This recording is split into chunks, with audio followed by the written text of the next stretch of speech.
So this is the, we're clear. This is the FN FNC, which is a little known rifle, not well known by a lot of Canadians certainly. There weren't too many of these imported into North America.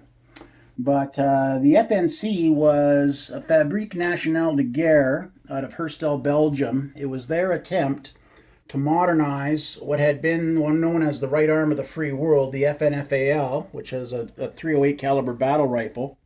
They needed to shrink that down into a 5.56 millimeter assault type rifle, which would fire an intermediate cartridge and give controllable fire in semi-automatic and fully automatic modes.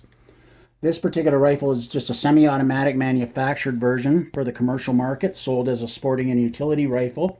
However, it is essentially the FN FNC rifle as it was used in the Canadian Small Arms Replacement Program trials of the early 1980s.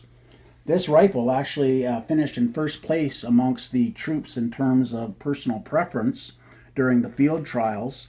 However, for whatever reason, Fabrique Nationale was reluctant to give Canada the technical data package to manufacture the rifle in Canada. They wanted to manufacture the rifles and sell them to Canada.